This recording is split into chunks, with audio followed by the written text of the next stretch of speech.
वृषभानुसुते देवी प्रणमामि हरिप्रिये नारायणं नमस्कृत्यं नरं चैव नरोत्तमं देवीं सरस्वतीं व्यासं ततो जयमुदीरये नष्टाप्राहे सुभद्रेषु नित्यं भागवत सेवया भागवतीरुत्तमा श्लोके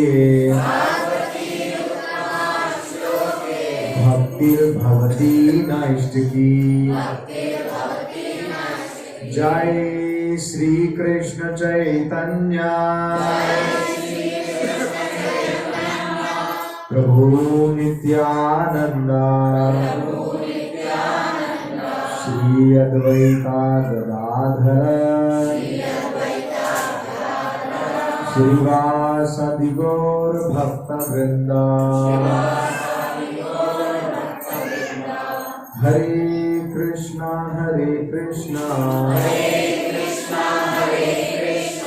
कृष्णा कृष्णा हरे हरे हरे राम राम राम हरे हरे।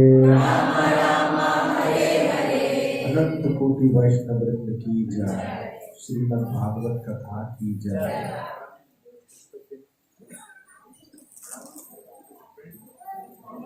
सबसे पहले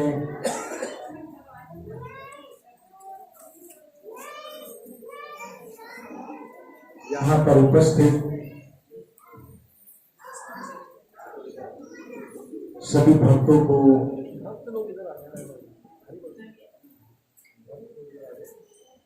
प्रणाम करता हूँ और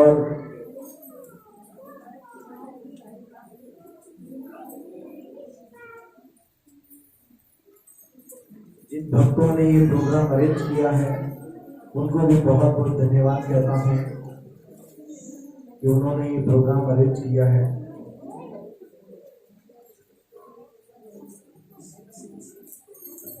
पारसा सिटी के सभी लोगों को, माताओं को, भक्तों को मेरा प्रणाम। इस कार्तिक के पवित्र महीने में भक्तों के संग में भगवान के विषय में कुछ सुनना ये जीव का परम सौभाग्य है।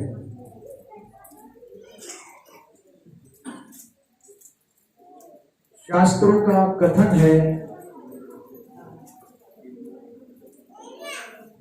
ना हम तिष्ठामि वैकुंठे योगी नाम हृदयेषु वा मद भक्ता यत्र गायन्ति तत्र तिष्ठामि नारद। एक दिन नारद मुनि ने भगवान विष्णु से पूछा कि हे भगवान विष्णु, हकीकत में आप कहाँ रहते हैं, मुझे बताइए। तो भगवान विष्णु ने कहा कि हे नारद, मेरा हकीकत स्थान वो जगह है जहां मेरे भक्त मेरी महिमा का गुणगान करते हैं, जहां मेरे नाम का उच्चारण करते हैं। हकीकत में, एक्चुअल में मैं वहीं पर रहता हूं, उसी जगह पर मैं प्रेजेंट होता हूं जहां पर मेरे नाम का कीर्तन किया जाता है, जहां मेरे नाम को गाया जाता है। जय राम, हरे कृष्णा।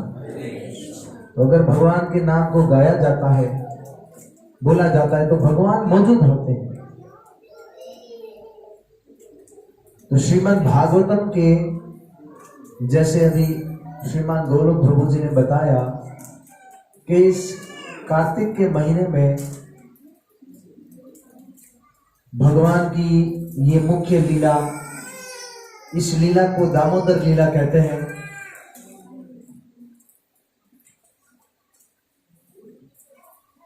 और इस महीने का नाम कार्तिक के अलावा दामोदर मास भी है। इस महीने को दामोदर महीना भी कहा जाता है, क्योंकि माता यशोदा ने इस महीने में भगवान श्री कृष्ण को रस्सी से बांधा था।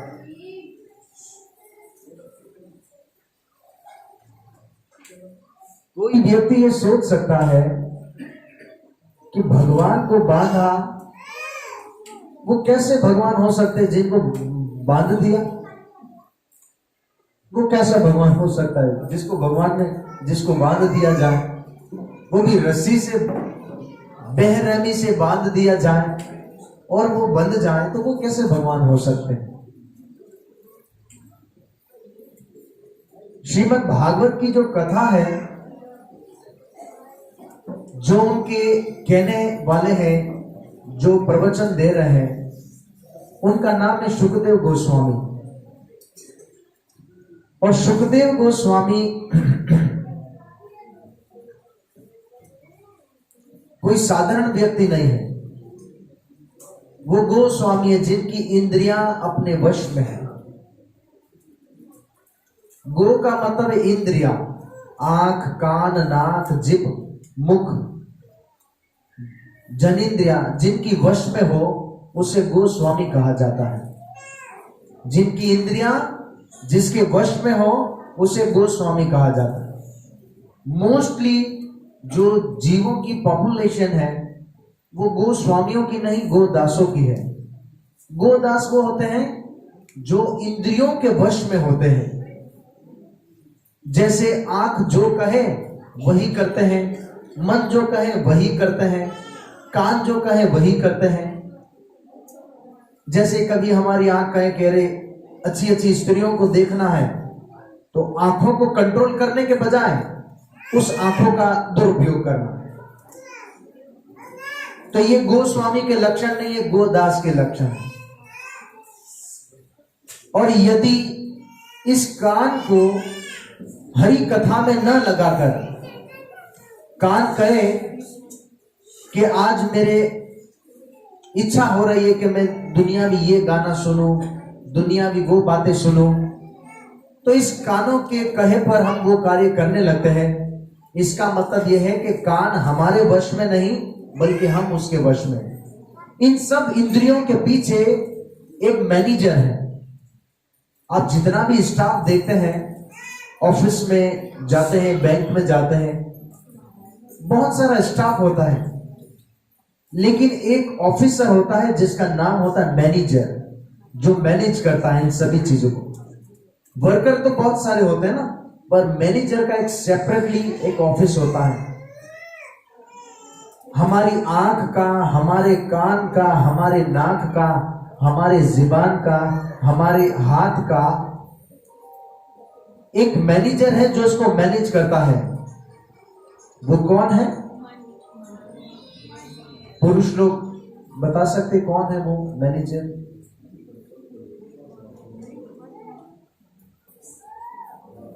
जी,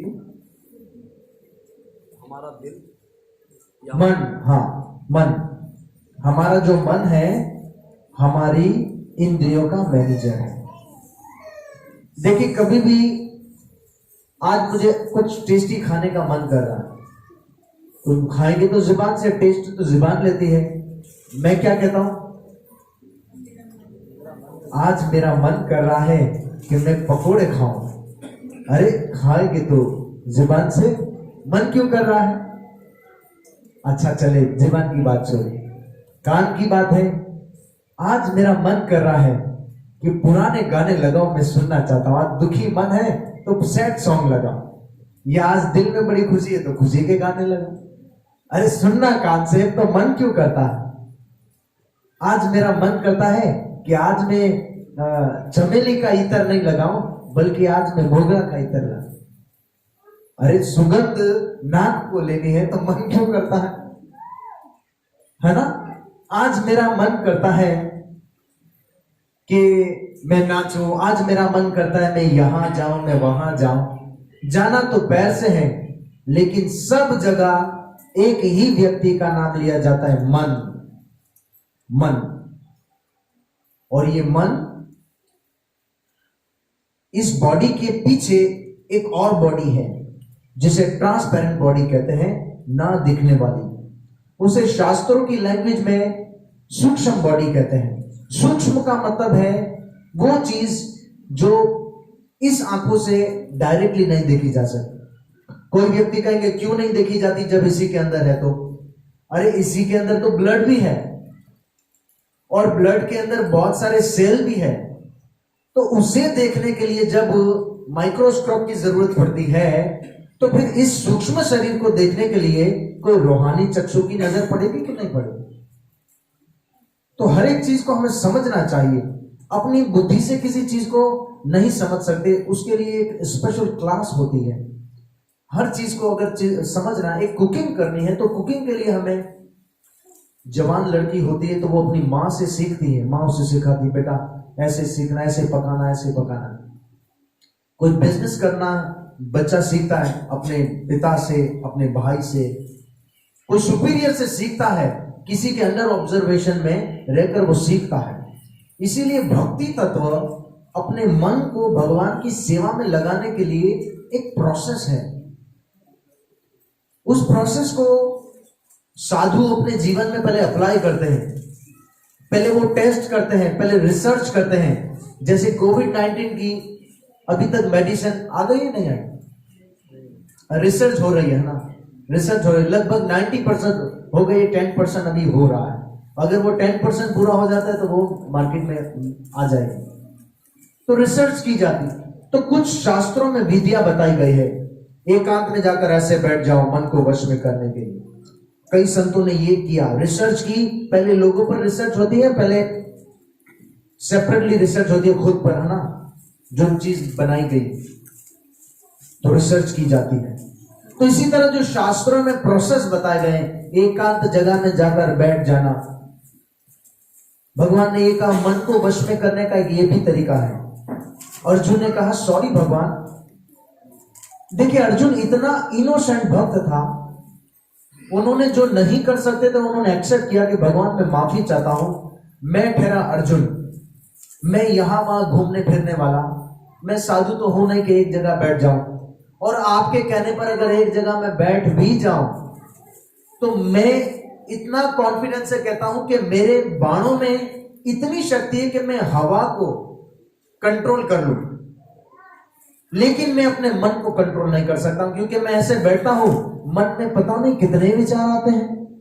अभी यहां पर कथा में बैठे बैठे किसी का मन कोई शादी के प्रोग्राम में, कोई नया ड्रेस लेना है, या कोई सीरियल शुरू होने वाला है, या फेसबुक में कितनी अपडेट्स आ रही है, व्हाट्सएप का कौन सा मैसेज आ रहा है, वहां पर पैसे फंसे हुए, उनसे लेना है, इनसे ये करना है, बहुत सारे दिमाग में अलग अलग चीजें चलती रहती है ना, बहुत सारी चीजें चलती रहती।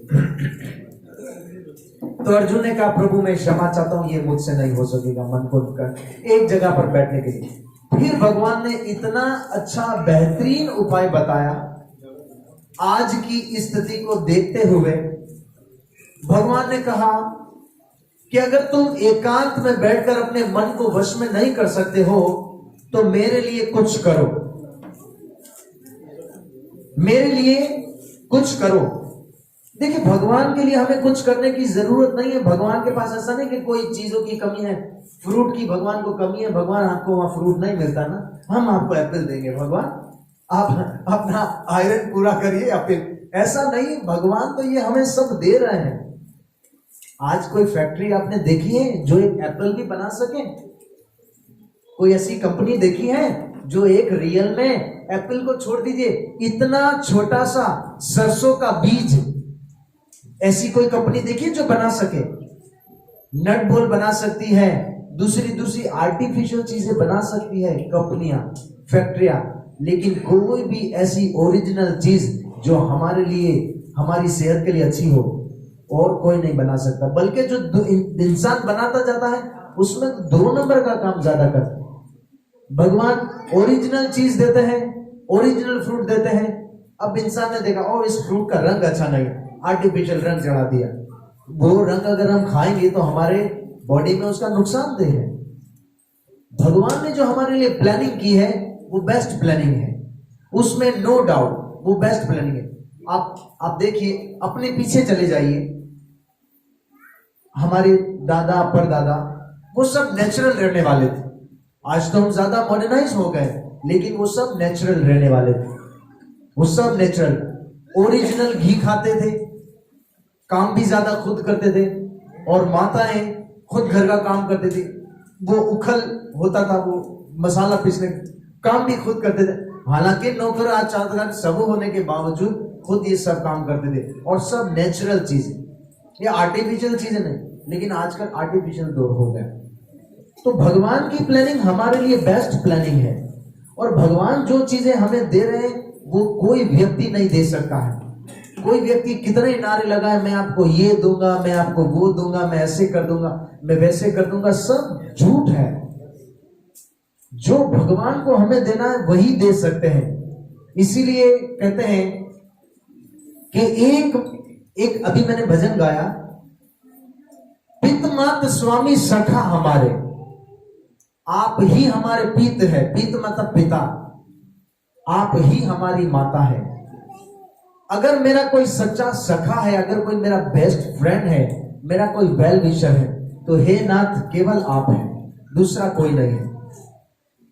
तो ऐसा जीव के अंदर विश्वास आ जाए, ऐसे मन में ये विश्वास आ जाए, ये केवल भक्तों के संग में ही हो सकता है। अदरवाइज जैसे लोगों का संग करते हैं, हमारा दिमाग, हमारी साइकोलॉजी वैसी होती जाती है। अगर हम ऐसे लोगों का संग करें जो हमें डीमोटिवेट करें, तो हम कुछ नहीं कर पाते हैं। लेकिन अगर हम ऐसे लोगों का संग करें जो हमें मोटिवेट करते रहें, तो ना करने वाला भी व्यक्ति बहुत कुछ कर जाता है। तो कोशिश करनी चाहिए अपनी जात से हम दूसरों को डीमोटिवेट करें या मोटिवेट करें। अगर कोई व्यक्ति कुछ नहीं कर सकता है, अगर कोई उसके पीछे मोटिवेशन करने वाला है, मोटिवेट करने वाला है, वो बहुत कुछ कर सकता है। तो मोटिवेट करना चाहिए हमें, और खास तौर पर बच्चों को, नई जनरेशन को हमें मोटिवेट करना चाहिए। किसके लिए? दूसरे सभी कामों के लिए हम मोटिवेट करते हैं, लेकिन साथ ही साथ धर्म के लिए हमें मोटिवेट करना चाहिए। भगवान की सेवा के लिए, भगवत गीता पढ़ने के लिए, कि बेटा आप पढ़ो, बहुत इजी है, कुछ नहीं, भले जैसे मन आए वैसे पढ़ो, थोड़ा सा पढ़ो।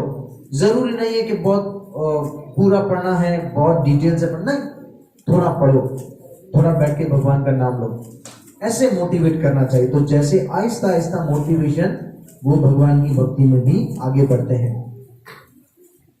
तो भगवान ने क्या मार्ग बताया अपने मन को वश में करने के लिए? तो सरल मार्ग। भगवान ने कहा अगर आप मन को मुझ में नहीं लगा सकते, एकाग्रह का मतलब है बिना यहां वहां भटकाए, अगर मन को मुझ में नहीं लगा सकते तो मेरे लिए कुछ करें। जैसे मेरे लिए क्या करें? भगवान ने हमारे लिए किया है या हम उनके लिए करें? भगवान ने हमारे लिए किया है ना। भगवान ने क्या क्या किया है? भगवान ने सब कुछ किया है। अगर कोई हॉस्पिटलाइज हो जाता है और उसे कुछ दिनों के लिए ऑक्सीजन की जरूरत होती है, वो मशनूई उसको ऑक्सीजन दिया जाता है। एक दिन की फीस कितनी है माता जी? 1.5 लाख रुपए एक दिन की फीस। भगवान इतना ऑक्सीजन दे रहे फ्री में। अगर भगवान बिल लगाएं, राजेश प्रभु इतना मेरा ऑक्सीजन आपने लिया है, अगर भगवान कह दे या कोई भी कह दे कि तमाल प्रभु मेरा इतना ऑक्सीजन लिया है, मेरा बिल दो, चलो बिल निकालो, फ्री का माल खा रहे हो, भगवान इतना बिल कहां से देंगे? भगवान कहते कोई बात नहीं, तुम मेरे बच्चे हो ना, यूज करो, तुम्हारे लिए तो है। लेकिन हम ऐसे बच्चे, भगवान आपने मेरे लिए किया ही क्या है? अरे भगवान देखेंगे मैंने क्या किया है।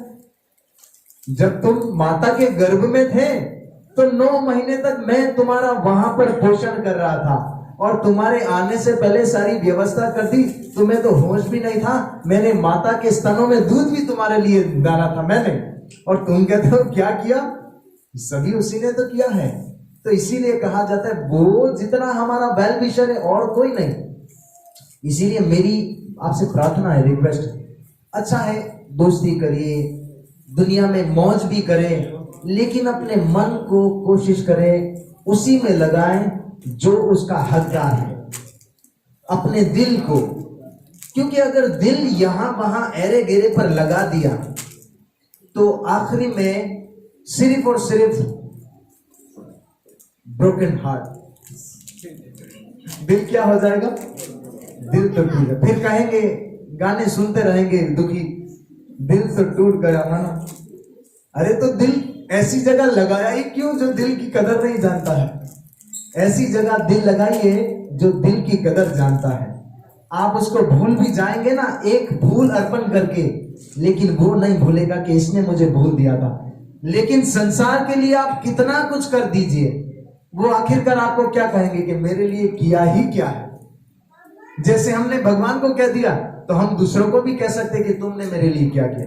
वो पत्नी अपने पति के लिए इतना कुछ करती है, एक दिन पति गुस्से में आता तो बोला तुमने मेरे लिए क्या किया, तुम तो अपने दहेज से मायके से क्या लेकर आई, मैंने तुम्हें, वो बेचारी चुप, तुम्हें टाइम दिया, अपना जीवन अपना घर बार छोड़कर तुम्हारी सेवा मेरे लिए किया। और कभी कभी पति को पत्नियां कहती हैं तुमने मेरे लिए क्या किया, वही कपड़े पहन रही जो माता के घर से लाई, क्या एक ड्रेस दिलाने देते हो। ऐसे बहुत सारे, कभी कभी ऐसे भी देखा जाता है बच्चे भी अपने माँ बाप को कह दे कि नहीं पिताजी अब तो मेरी शादी हो गई, मैं आपके साथ रहने में कंफर्टेबल फील नहीं करता हूं, मैं सेपरेट रहूंगा, मैं अपना बिजनेस करूंगा अपना। फिर पिताजी अकेले। तो ये दुनिया का रीति ऐसे ही चलते रहते हैं। भाग्यशाली है कि जिनको सब चीजें अच्छी मिलती है, लेकिन फिर भी इस जीवन में अच्छी मिली है कोई अच्छे कर्म करने की वजह से। आगे जीवन में यही सब मिलेगा ये गारंटेड है। अगर आगे का छोड़ दीजिए, पल में क्या होने वाला है। अगर मान लीजिए मुझे यहां क्लास खत्म होने के बाद पैरालाइज हो जाता है, मैं लाखों दवाइयों में यूज कर दूं, भगवान की कृपा के अलावा कोई व्यक्ति है जो मुझे रिकवर कर सकता? कोई व्यक्ति नहीं रिकवर कर सकता। हमें फ्यूचर नहीं पता है, और इसीलिए कहा जाता है फ्यूचर की छोड़िए, प्रेजेंट की सोचिए। और प्रेजेंट में भगवान कहते हैं जो तुम मेरे लिए कर सकते हो करो। भले थोड़ा सा गीता का कॉल है, यद करोषि यद अशनासी यद जुहोषि ददासी यद तपस्यासी कौन्त्य तद कुरुषु मद अर्पणम। हे अर्जुन मुझे अर्पण करो, मद अर्पणम। गीता में भगवान स्पष्ट कहते हैं यद क्रोशी का मतलब है जो तुम करते हो वो मेरे लिए करो। अरे भगवान मैं तो नाचता हूं, आपके लिए कैसे नाचूं? आपने कहा मेरे लिए कहो। देखिए भगवान ने पर्टिकुलर वर्ड यूज नहीं किया है। भगवान ने कहा जो कुछ भी करते हो, what ever you do you can do for me, मेरे लिए करो। क्या तुम कर सकते हो मेरे लिए जो तुम कर सकते हो? भगवान मैं तो नाचता हूं, सिर्फ आपके लिए क्या कर सकता हूं? तो भगवान ने कहा अरे बाबा बुल्ले शाह तो ये कहते हैं कि मैं तो अपने रब को नाच नाच के मनाऊंगा। तो प्रभु को सिर्फ नाच नाच कर मना सकते हैं, कुछ नहीं कर सकते। जैसे कीर्तन शुरू हुआ तो नाच सकते हैं, क्यों? मुझे सिर्फ नाचना आता है। तो ओके वेरी गुड, नाचिए भगवान के लिए। दुनिया में तो लोग नचा रहे हैं हमको, है ना? कोई तो होते किससे नचाते? तुमको तो मैं अपनी उंगली में नचाऊंगी या नचाऊंगा। तो बेहतर यह है कि किस लिए नाचना, किसके लिए नाचना? भगवान के लिए। तो अगर हम सिर्फ नाच सकते हैं, भगवान ने कहा जो करते हो मेरे लिए करो, नाचो। देखो वो नाचते नाचते परम सिद्धि प्राप्त कर लेंगे, बड़े संत बन जाएंगे। कुछ नहीं कर सकते, चलो मैं नाच नहीं सकता हूं, पैर में दर्द होता है, शर्म आती है, पर मैं गा सकता हूं। ओके, मेरे लिए गाओ, कीर्तन गाओ, भजन गाओ, मेरे लिए, मेरी प्रसन्नता के लिए गुनगुनाओ। गाते तो हम सब है ना। कोई लोग तो ऐसे माइक में गाते हैं, कोई लोग ऑफिस में गाते, अकेले होते गाते, कुछ नहीं तो कोई बाथरूम सिंगर होते तो वो वहां पर गाते, लेकिन गाते तो है ना। तो गाइए, भगवान के विषय में गाइए। और कोई कहता है मुझे गाने में इंटरेस्ट नहीं, शर्म आती है या मुझे रुचि, ओके कुछ नहीं, आप सिर्फ अच्छा कुकिंग कर सकते हैं।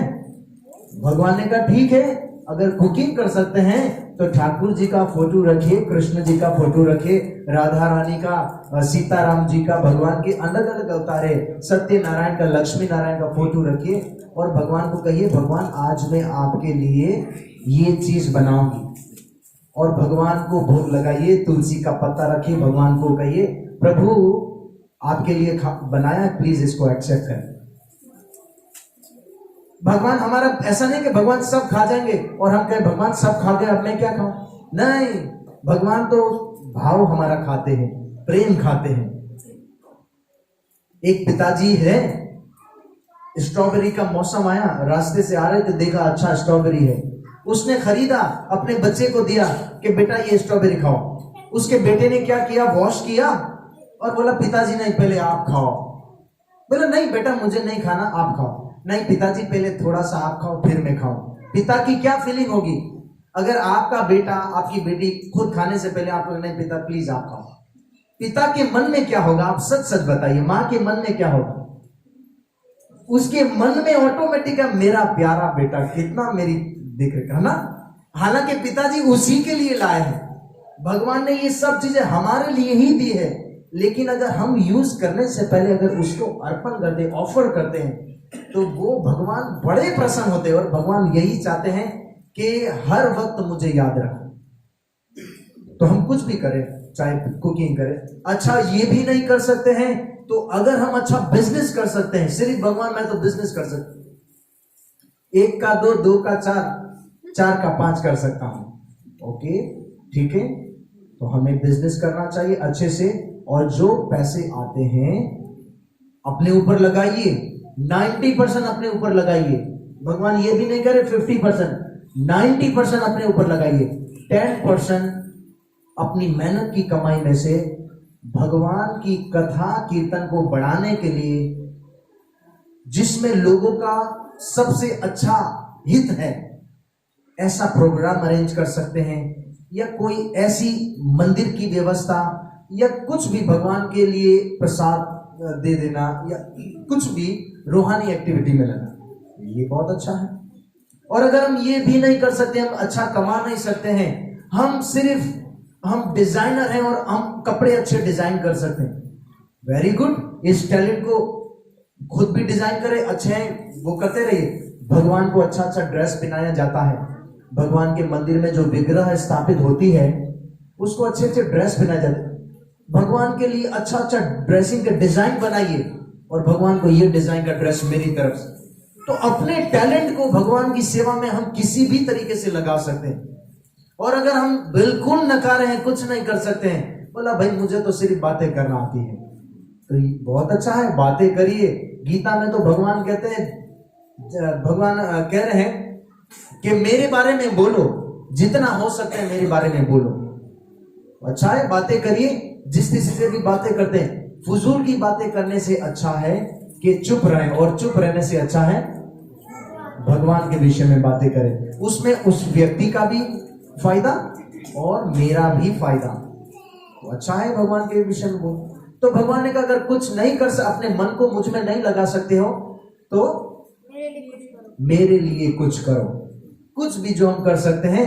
अच्छा, किसी एक एक्सपर्ट से पूछना चाहिए कि मेरे पास तो ये टैलेंट है, तो मैं कैसे उसको कर सकता हूं, वो बताएंगे आप इससे ऐसे करें, आप इसे ऐसे करें। तो वो एक्सपर्ट एक भगवान का नुमाइंदा होता है, जो अपनी जात के लिए नहीं बल्कि वो हमारी सभी चीजों को भगवान को अर्पण करता है, वो एक्सपर्ट। ऐसा चीटर नहीं कि अगर उसको कुछ दिया जा रहा है तो वो अपना महल बना ले और भगवान को, भाई भगवान आपको महल की क्या जरूरत है, आपको मंदिर की क्या जरूरत है, मुझे जरूरत। ऐसा चीटर नहीं। भगवान की सेवा में दूसरों को लगाए, ऐसा शुद्ध भक्त हमें बता सकते।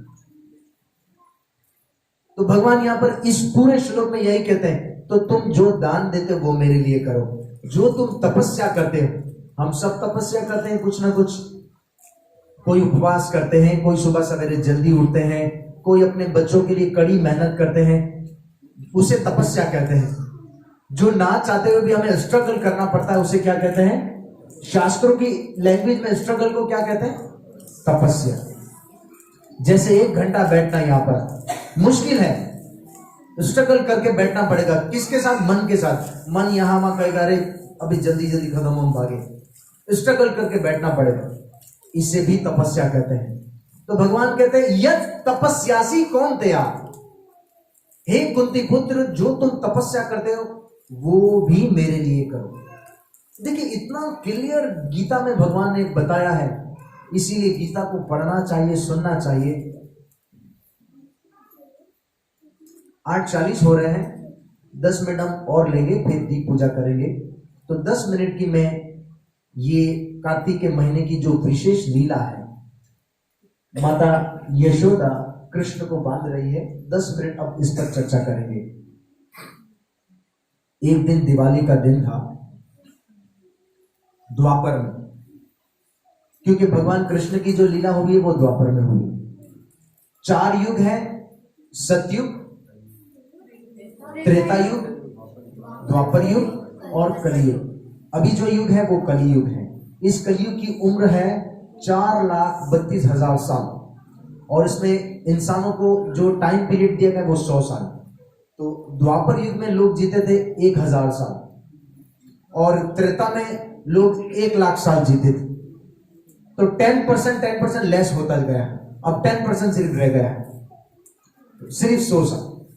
तो द्वापर में माँ यशोदा, नंद बाबा, ये वृंदावन के राजा रानी थे, इसीलिए उनको कहा गया था नंद राय जी। जो राजा होते थे उनको राय कहा जाता, नंद राय जी, नंदराज। और माता यशोदा को कहा जाता था ठकुरानी, क्योंकि वो राजा रानी थे उस पूरे जिला के, ब्रज के। तो इनके पास 9 लाख गायें थी। कितनी? 9 लाख गायें थी। अब 9 लाख गायें आज के दौर में किसी के पास हो, वो कितना अमीर होगा? हाँ प्रभु, वो दूध का बिजनेस अगर करे वो तो क्या हो जाएगा। आप देखिए इतना दूध, दही, मक्खन, पनीर वगैरह वगैरह। तो वो 9 लाख उनकी गायें थी नंद बाबा की, और उसमें से खास तौर पर 10 गायें ऐसी स्पेशल गायें थी कि जो खुशबूदार घास खाती थी। वो ऐसे ही जो भी घास नहीं खाती थी, सुगंधित घास खाती थी, और उसका दूध जो आता था वो भी सुगंधित आता था, इसलिए उस दूध को सेपरेटली रखा जाता था। तो क्योंकि भगवान कृष्ण जैसे जैसे बढ़ते गए, तो भगवान कृष्ण क्या करते थे, अपने मित्रों के साथ, अपने सखाओं के साथ ब्रज में यहां वहां देखते थे इसके घर में मक्खन लटक रहा है, चुपचाप उसके घर में जाते थे, मक्खन खाते थे, मटकी फोड़कर भाग जाते थे। गोपियों ने कंप्लेन की कि आपका लाला आता है, मक्खन चोरी करके तो खाता है, खाए कोई बात नहीं, तोड़कर भी चला जाता है, जो हमारा बिजनेस का माल होता है तोड़ फोड़ कर चला जाता है। अब माँ यशोदा माने नहीं, हमारे घर पर कोई कमी है। अब कोई करोड़पति व्यक्ति हो और आस पड़ोस वाले व्यक्ति आए, बोला आपका बेटा आता है हमारे घर से 1,000 रुपए चोरी करे, आप उसका मुंह देखेंगे, भाई करोड़पति है, उसके अकाउंट में उसको मैं खुद इतना पैसा देता हूं, वो 1,000 रुपया क्यों चोरी करेगा? माँ यशोदा यही कि मेरा बेटा चोरी नहीं कर सकता है। एक दिन तो वाकई में ऐसा हुआ कि एक गोपी ने क्या किया, भगवान श्री कृष्ण को पकड़ने के लिए, देखिए अच्छी लीला है, भगवान कृष्ण को पकड़ने के लिए एक ऐसी व्यवस्था की कि दरवाजों पर घंटियां लगा दी, खिड़कियों पर घंटियां लगा दी, कि जैसे ही कोई खोलेगा तो हमें पता चल जाएगा, घंटियां बजेगी। तो भगवान श्री कृष्ण चुप चुप के आए, दोस्तों को कहा कोई बोलना नहीं, क्लास हो रही है अभी, शांति। तो सब चुप। अब जैसे ही दरवाजे को हल्का कर देखा, किसी ने सुना नहीं, क्योंकि ऐसा से दरवाजा। भगवान ने कहा हे घंटेश्वर, जो घंटियों के ईश्वर थे, जो घंटियों के देवता थे, जो घंटियों के देवता है उनको बुलाया, जो इस घंटियों के देवता है। वो आए, जी प्रभु मैं चाहता हूं कि तुम्हारी घंटियां बजे नहीं। ओके प्रभु। अब भगवान ने दरवाजा खोले, पर साउंड प्रूफ, आवाज नहीं आई, नो साउंड। भगवान ने मक्खन उतारा, सब ग्वाल बाल, गोपियों को नहीं पता है, अब भगवान श्री कृष्ण ने मक्खन लिया, अपने मित्र को कहा सुबह को खाओ, तो उन्होंने कहा नहीं पहले आप खाओ। बोला नहीं पहले आप खाओ, बोला नहीं पहले आप खाओ। कृष्ण ने कहा ये मुझे खाने के लिए बार बार क्यों कह रहा है, कहीं मक्खन गंदा तो नहीं है, खट्टा खट्टा तो नहीं हो गया। भगवान ने सूंघा, बोला नहीं सुगंध तो अच्छी आ रही है। भगवान ने खाना जैसे ही शुरू किया, सारी घंटियां टंग टंग टंग टंग टंग टंग टंग टंग। अरे जैसे ही खाना, हे घंटेश्वर, मैंने कहा घंटी मत बजो। बोला भगवान शास्त्रों में आपने कहा है मुझे तब तक भोग ना लगे जब तक घंटी ना बजे। तो आपने खाया मतलब आपको भोग लग रहा है तो मैं तो बजूंगा ना। तो बिल्कुल वैसे ही सब गोपी आ गई। बोला अच्छा, सारे ग्वाल बाल तो भाग गए, लेकिन कृष्ण को पकड़ लिया। अब कृष्ण को पकड़ लिया, माँ यशोदा को बुलाया गया, क्योंकि एक बार यशोदा के पास ले गई थी तो कृष्ण ने ऐसी चाल की, कृष्ण ने अपना रूप बदल लिया और उसके पति का रूप आ गया। तो जब वहां पर पहुंची तो कहती है देखो यशोदा तुम्हारे लाला ने चोरी की है। तो यशोदा कहती है तुम मेरे लाला को इतना याद करती हो कि अपने पति को पकड़ कर लेकर आ गई। अरे देखा तो, अरे आप कहां से आ गए? बोला मैं तुम ही मुझे लेकर आई। और जब बाहर लेकर गई फिर वो कृष्ण, उसके पति का रूप चेंज हो गया और कृष्ण बन गए। अरे आप कृष्णा है कि मेरे पति है, कौन है? कृष्ण ने कहा देखो मैं तुम्हारे घर पर आता हूं क्योंकि मैं तुमसे प्रेम करता हूं, तुम मेरे लिए प्रेम से बनाती हो इसीलिए मैं आता हूं, वरना मुझे कमी नहीं है, जाओ अब नहीं आऊंगा। तब गोपी कहती है नहीं नहीं तुम आया करो, हमें अच्छा लगता है और हम तुम्हें इस तरह से पकड़ कर लाती है, कभी कभी कंप्लेंट करने आती है, तो ये तो बहाना होता है तुम्हारे साथ टाइम हमारा स्पेंड हो, ये हमारा बहाना होता है, हमें अच्छा लगता है। अरे हम तो भाग्यशाली हैं कि तुम जैसा परमात्मा, तुम जैसा मनमोहन और चित्त चोर अगर आ जाए तो क्या बात है, हम तो चाहते हैं कि तुम हमारा सब कुछ चोरी कर। ऐसे उनकी प्रार्थना। तो माता यशोदा ने सोचा मेरा बेटा अब चोरी करने लगा है, कहीं बड़े होते होते बड़ा चोर ना बन जाए, इसीलिए आज मैया ने, उनके पास कितनी गायें थी, उसमें से 10 गायें जो स्पेशल थी। कौन सा दूध? सुगंधित दूध का गाय कलेक्ट करके सुबह सवेरे ब्रह्म मुहूर्त में, अमृत वेला कितने बजे? 4 बजे मैया यशोदा तैयार वैयार होकर, पीली साड़ी पहनकर, अपने कमर में अच्छा सा ये जूड़ा लगाकर, माथे पर मालती के फूल पहनकर, अच्छा सा श्रृंगार करके, हाथों में कंगन पहने हुए, बाजूबंद पहने हुए, इतना सुंदर तैयार होकर मंथन कर रही है, घर घर घर दूध मक्खन निकालने के लिए। बोला अब मुझे स्पेशल मक्खन निकालना पड़ेगा क्योंकि मेरा लाला यहाँ वहां जाता है खाने के लिए। अब दूध मक्खन निकालते समय माता यशोदा मन में क्या सोच रही है? कृष्ण की लीलाओं को सिमरन कर रही है और मुंह से बना बनाकर अपने लाले की, अपने कृष्ण की लीलाओं को गा रही है।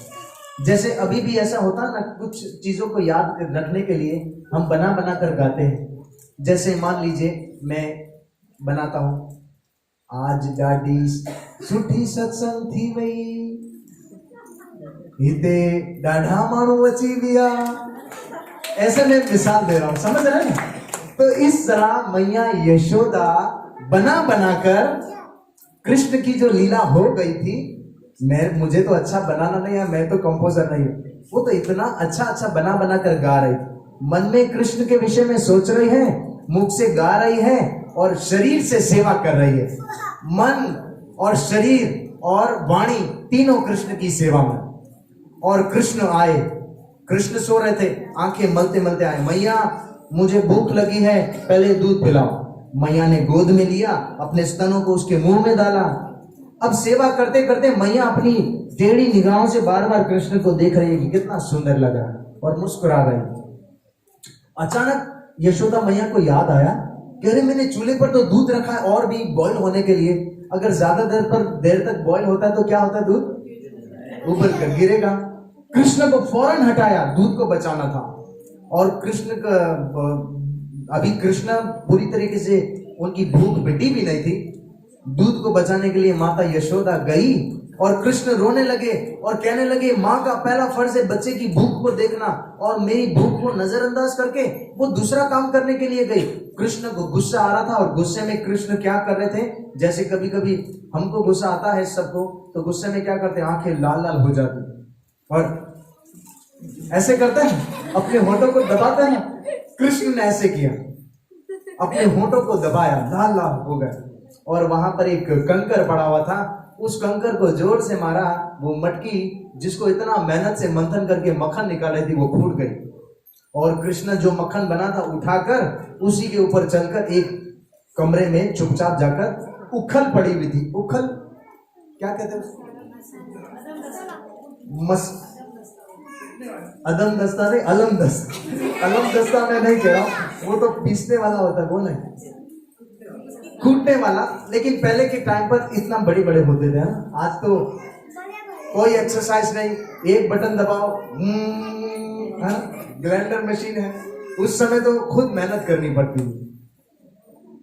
तो वो उल्टा रखा हुआ था, लकड़ी का बना हुआ था, उखल, हिंदी में से उखल कहते हैं। तो उस उखल पे बैठकर कृष्णा मक्खन खुद भी खा रहे हैं और बंदरों को भी खिला रहे हैं। वृंदावन में बड़े बंदर हैं, तो वहां पर बंदरों को खिला। अब मैया यशोदा आई और देखा कि अरे मेरी पूरा मेहनत को जाया कर दिया है, और देखा कि जिस चोर ने ये किया है उसने एक सबूत पीछे छोड़ दिया है। कृष्णा मक्खन के ऊपर से चलकर ही गए थे जिस रूम में, तो उसके छोटे छोटे कदम वो बता रहे थे कि ये चोर यहां गया है। कोई व्यक्ति कितना ही जुर्म करे, लेकिन वो कहीं ना कहीं वो सड़क छोड़ देता है। तो कृष्ण ने ऐसे ही किया। तो माता यशोदा जब लाठी लेकर, उनके हाथ में स्टिक थी, उनको थोड़ा मारने के लिए गई, कृष्ण पहले यहां वहां चारों तरफ देख रहे थे कि अरे मेरी मैया कहीं आ ना जाए। जिसके मन में चोर होता है उसकी आंखें बता देती है। वो एक जगह देख नहीं पाता, वो ऐसे ऐसे आंखें देख जाएगा, इसके मन में चोर है। क्योंकि हमारे मन में जो होता है, हमारा चेहरा बता देता है कि इसके मन में क्या है। और माताओं को भगवान ने ऐसा नवाजा है कि किसी पुरुष के चेहरे को वो रीडिंग अच्छे से कर सकती है कि ये मुझे किस निगाहों से दिख रहा है। माता अच्छे से देख सकती है, ये भगवान ने नेचुरली वो उनके अंदर ये शिक्षण डाला है। तो कृष्ण यहां वहां देख रहे थे कहीं मेरी मैया ना आ जाए। परछाई में देखा, परछाई जैसे हम चलते तो पहले परछाई आती, बोला मैया आ रही है, हाथ में लाठी है, हाथ में स्टिक है। कृष्ण ने फौरन छलांग लगाई और भागने लगे मैया से बचने के लिए। लेकिन यशोदा मैया, हालांकि उनसे तेज नहीं भागा जा रहा था क्योंकि उनका भारी बदन था, लेकिन फिर भी कोशिश कर रही थी भागने के लिए। कृष्ण तेजी से भाग रहे थे, ऐसे ही देखे वही वाला पोज है। लेकिन आखिरकार मैया यशोदा ने अपना पूरा एफर्ट्स लगा दिया कृष्ण को पकड़ने के। श्रील सुखदेव गोस्वामी कहते हैं कि मैया यशोदा उस भगवान को जो बाल लीला कर रहे हैं, उस भगवान को पकड़ने की कोशिश कर रही है, जिस भगवान को योगी हजारों साल तपस्या करके अपने मन में नहीं पकड़ सकते हैं, उस भगवान को पकड़ने की कोशिश कर रहे हैं। लेकिन फिर भी इतना प्रेम और भक्ति से वो भाग रही थी कृष्ण को पकड़ने के लिए, जैसे तैसे करके कृष्ण को पकड़ लिया। लेकिन कृष्ण नाटक करके रो रहे थे, और ऐसे रो रहे थे, सिसक सिसक कर रो रहे थे। कभी बच्चा बहुत ज्यादा रोता है ना, तो उससे डबल सांसें आती है। कैसे? हाँ, आप सही कर रहे, कैसे? हाँ, ऐसे आपके साथ कभी ऐसे हो? आपके साथ ऐसा हुआ होगा, क्योंकि इसको पता है डबल सांस कैसे। जब बच्चा बहुत ज्यादा डर जाता है तो इस तरह से वो रो रहा था कृष्णा। तो उन्होंने इतनी अच्छी गले में माला पहनी हुई थी, देखिए माला मोती, वो भी ऐसे ऐसे कब कपा रही थी, वो हिल रही। तो मैया यशोदा ने देखा, लगता है कृष्णा बहुत डर गए। कृष्ण कहां डरने वाले, अरे वो तो साक्षात भगवान है, जिससे यमराज जी डर जाते हैं, जिससे काल डर जाता है। वो तो ऐसे नाटक कर रहे हैं, ऐसे अपनी। भगवान इतने परफेक्ट एक्टर है, जब वो एक्टिंग करते हैं, जब वो लीला करते हैं। अगर भगवान इतनी सुंदर लीला नहीं करते तो हम जैसे व्यक्ति उनकी लीलाओं को कैसे गाते, कैसे सुनते और इमेजिन कैसे करते? इसी को तो ध्यान कहते हैं, उनकी लीलाओं को सुनना, गाना और ध्यान करना। अगर कोई एक्टर फिल्म बनाएगा नहीं तो उसके फैन कैसे बढ़ेंगे? भगवान इसलिए ये बार बार लीला करते, कभी राम बनकर, कभी वो एक भजन है ना, कभी राम बन के कभी श्याम बन के चले आना, प्रभु जी चले आना। कभी राम बन के कभी श्याम बन के चले आना, प्रभु जी चले आना। कभी राम बन के कभी श्याम बन के चले आना, प्रभु जी चले आना।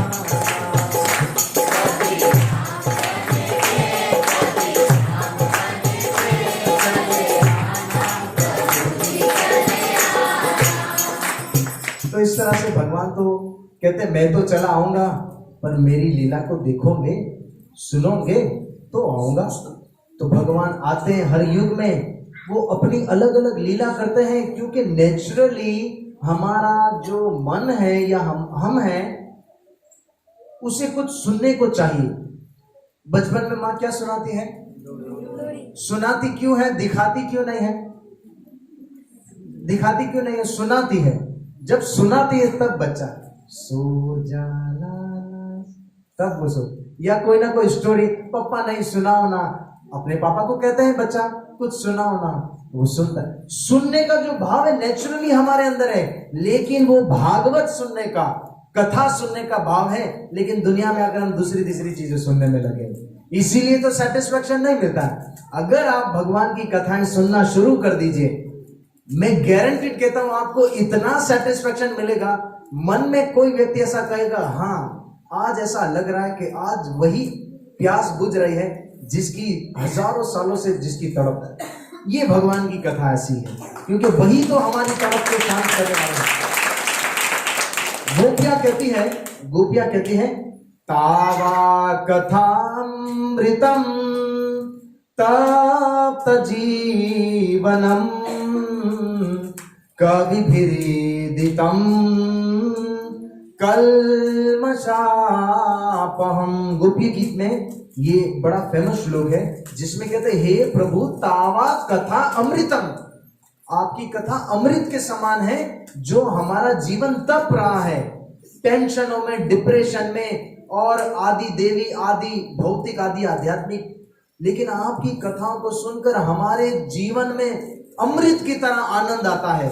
आप यकीन मानिए कि अगर भगवान की कथाओं को सुनने के लिए किसी को लत लग जाए, किसी को आदत लग जाए, वो व्यक्ति की दुनियावी स्थिति कैसी ही क्यों ना हो, उसके मन में इतना आनंद आएगा, इतना आनंद आएगा कि उसकी कंपैरिजन किसी और चीज से नहीं कर सकती। इसीलिए मेरी प्रार्थना है कि भगवान की कथाओं को सुनिए, गाइए, उसी में मन को लगाइए। आप खुद एक्सपीरियंस करेंगे कि यही सर्वोत्तम है। मैया यशोदा ने कृष्ण को बांध दिया, वो पकड़ लिया और लाठी को फेंक दिया, घर की एक रस्सी ली और कृष्ण को उखल के साथ बांधने का कोशिश की, लेकिन रस्सी 2 उंगल छोटी पड़े। दूसरी रस्सी को उसके साथ ऐड किया, फिर भी 2 उंगल छोटी पड़े। मैया यशोदा परेशान हो गई, अरे बंधता क्यों नहीं है। तीसरी रस्सी ऐड की, फिर भी 2 उंगल छोटी पड़े। चौथी रस्सी ऐड की, फिर भी 2 उंगल छोटी पड़े। मैया यशोदा मुस्कुरा रही थी, भागते भागते मेहनत करते करते पसीने से लथपथ हो गई थी, पसीना आ रहा था, उनके फूल गिर गए थे बालों के। हंस रही है और परेशान हो रही है कि ये बंधता क्यों नहीं है। अरे वो पूरी कायनात जिसके मन में समाई हुई है, वो भगवान को कोई बांध सकता है क्या? वो तो भगवान अनंत है। भगवान का नाम क्या है? अनंत। अनंत का क्या मतलब है? जो अनलिमिटेड है। तो अनलिमिटेड भगवान को लिमिटेड रस्सी से कैसे बांध सकते? वो तो अनलिमिटेड है। लेकिन भगवान कृष्ण टेढ़ी टेढ़ी निगाहों से देख रहे थे कि मेरी मैया बहुत मेहनत कर रही है मुझे बांधने के लिए, और इतनी मेहनत कर रही है कि उसे अपने कपड़ों का, अपने श्रृंगार का सुध बुध नहीं रही है। भगवान कृष्ण बंधने के लिए राजी हो गए। देखिए, शास्त्रों में कहा गया है कि जो 2 उंगल रस्सी छोटी पड़ रही थी वो क्या है? एक हमारी कोशिश, दूसरी भगवान की कृपा। अगर हमारी कोशिश है भक्ति करने के लिए, अगर हम कोशिश करते और भगवान देखते कि ये सीरियस है, हमारी संजीदगी है, तो अगर हमारी कोशिश सीरियस है तो भगवान की कृपा होगी तब भगवान से मिलन हो सकेगा, तब भगवान वश में हो सकेंगे, अदरवाइज नहीं। इसलिए हमें कोशिश करनी चाहिए पूरी भगवान को खुश करने के लिए। और आसान कोशिश है कि भक्तों के संग में आना जब जब मौका मिले। अगर आप लोगों को लगता है कि ऐसा मौका होना चाहिए तो इस पारसा सिटी में महीने में या 6 महीने में ऐसे गेट टुगेदर होना चाहिए, जहां पर सिर्फ और सिर्फ कोई पॉलिटिक्स पर बात नहीं करनी है, कोई दूसरी दुनियावी इवेंट्स नहीं है, सिर्फ भगवान की खालिस लीला है। और न किसी से मतभेद, न किसी को नीचे दिखाना, ना ऊपर, नो। यहाँ पर एक ही मालिक है, एक ही भगवान है, एक ही प्रभु, इनकी ही प्रशंसा, इन्हीं का गुणगान, और जितना आदि व्याधि दुख दर्द ये सब दुख दूर हो जाए केवल भगवान का सिमरन कर। तो कथा तो आप यकीन मानिए मेरा मुंह नहीं रुक रहा है लेकिन समय 9 बज रहा है, इसीलिए इसको विराम देंगे यही कथा को। और कल कार्तिक के महीने का आखिरी महीना है,